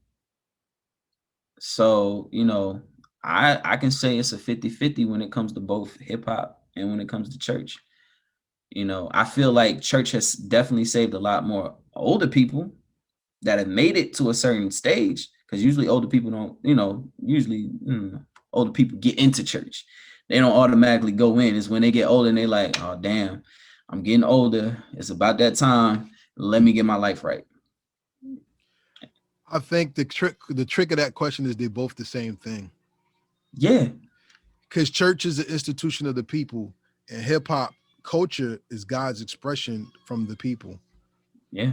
it's, it's, There you it's, go. it's, a, it's a trick question. There you go. So You know, go ahead, go ahead. I want to hear you. oh, okay. No, I was about to say, one of my favorite artists, Absol, that I was telling you about earlier, part of TDE.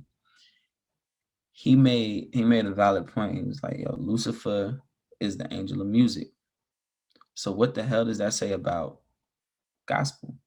Like you said, it's just like gospel, he controls the music. Regardless of where it comes from, he controls it.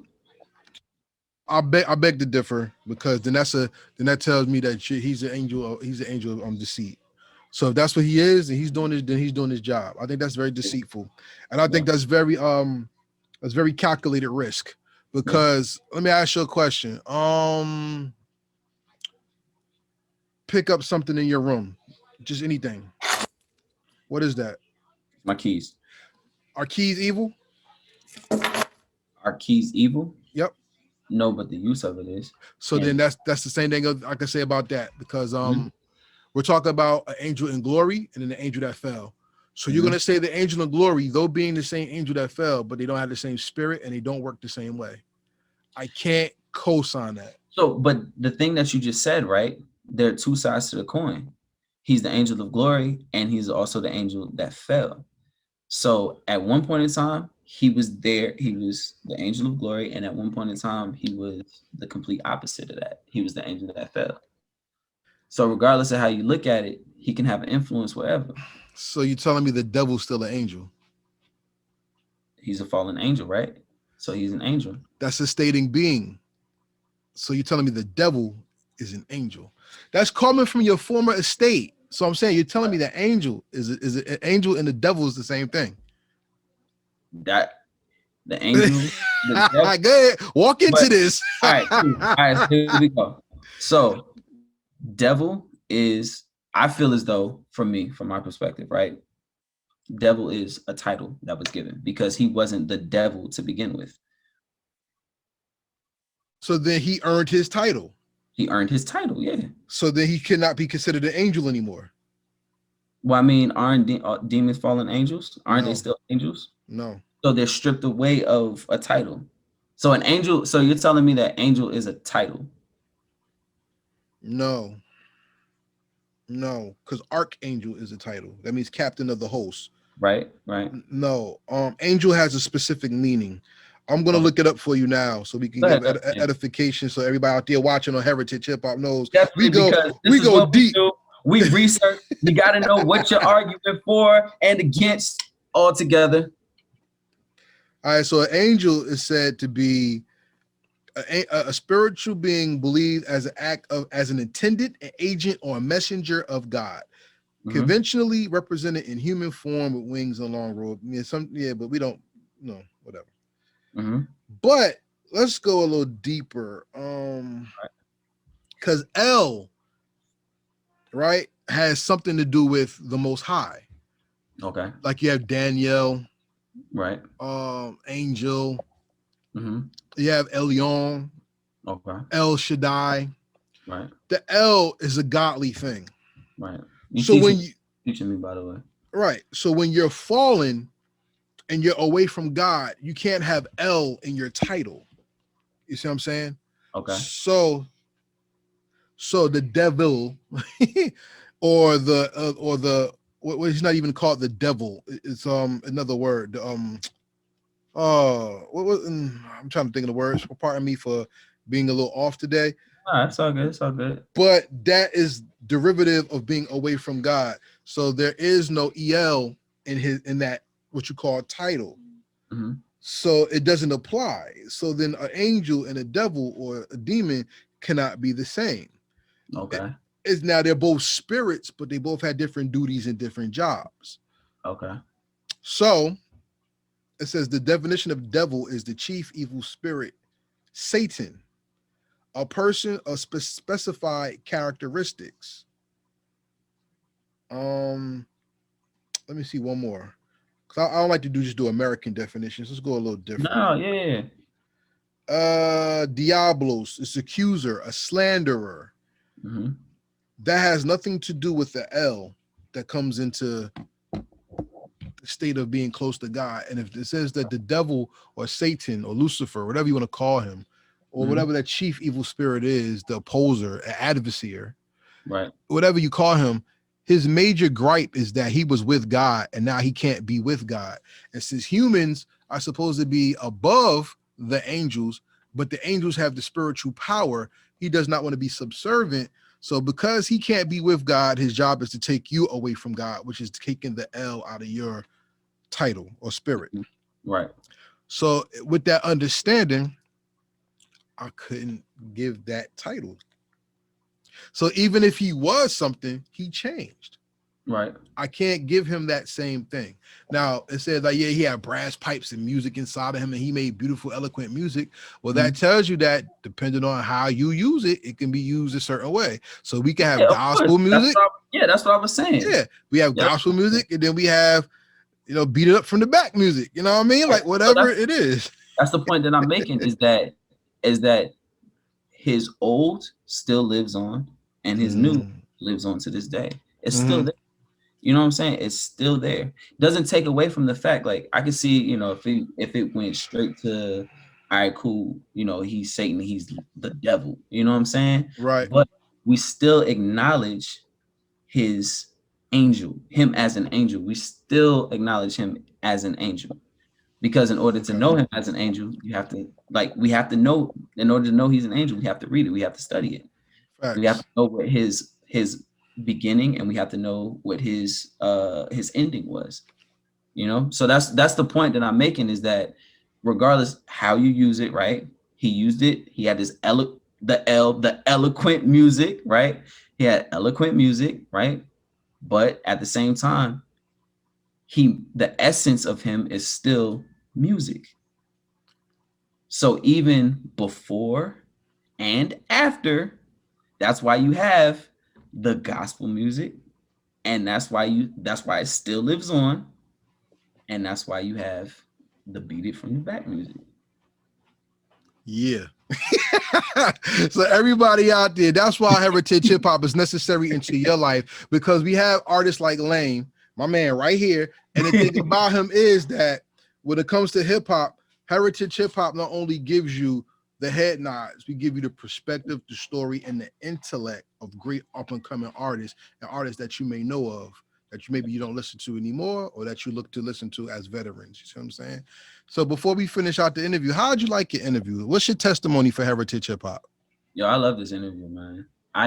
Yo, the way that you have everything set up, you got the part one where you actually get to know the artist and let the people get to know the artist. But, and that's like a direct conversation. And then you have an indirect conversation where you start to understand the essence of the artist in the end.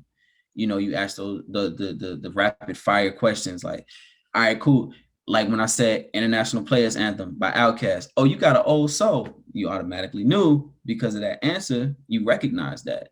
So I definitely that was dope. I've never seen that before. I ain't gonna lie. I've never seen that before. So that's one thing that sets you apart from the rest. Definitely sets you apart from the rest.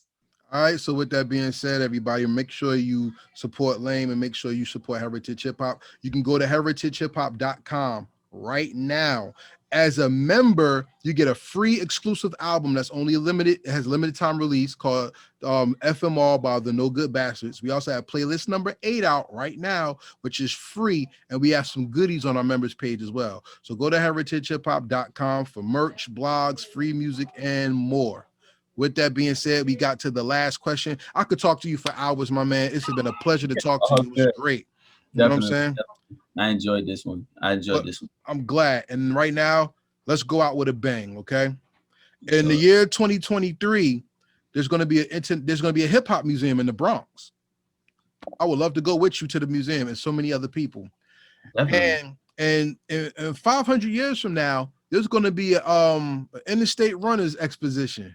And they're gonna have all y'all in there. And this little girl, a little boy, is gonna say, Lame, who is Lame? That's a funny name, Lame, right? And then they're gonna push a red button and your hologram is gonna come out the wall. And then they're gonna be introduced to your music and your discography. So my main important question to you is this: on the first interview, you're always welcome to come back. Definitely. My main important question to you in the first interview is, what is the legacy that you want to leave behind that made the world better because you did hip hop music? Being a leader, not following. You can have multiple leaders in this world, right? You can feed off of one another in order to make the world better. So, collaboration with the world, getting to know the world, understanding the world is one thing that I definitely want to leave as a legacy, because like I said before, like not going out like that leaves you stagnant. Move forward, progress in your life. Don't just stay the same. It's okay. Change is fine. Change is fine. People scared of change. No, change is fine. It's cool. Even if it doesn't turn out the way that you might want it to, okay, you tried it. At least you can say you tried it.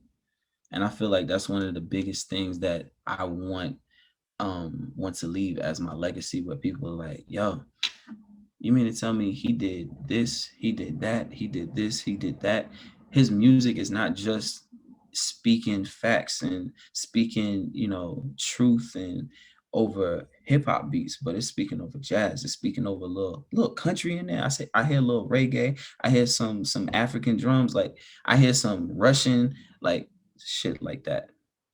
That's the legacy that I want to leave throughout the entire world, from the South Pole to the North Pole. Well, check this out, everybody. Change is what makes a person grow. If you were never called a hypocrite in some time of your life, that means you've never experienced growth. Mm-hmm. And maturity and morality goes hand in hand. So while you live, ask the Most High for knowledge, wisdom, understanding, and insight. Yes. So you know where your lessons have come from and how to teach your lessons through your life, not just through your speech. Very important. Speech introduces the topic or the lesson, but your actions teach or reinforce the lessons from the topic itself. So with that being said, this is Karev, a Heritage Hip Hop with my man, L.A.M.E. You may call him Lame, but I call him King. And with that being said, we say peace and we out. Peace and we out. Appreciate you, brother.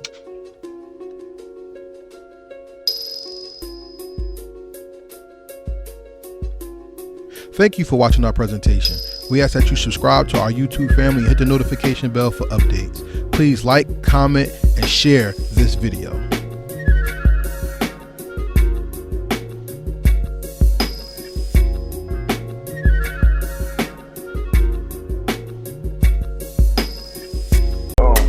Real hip hop. Real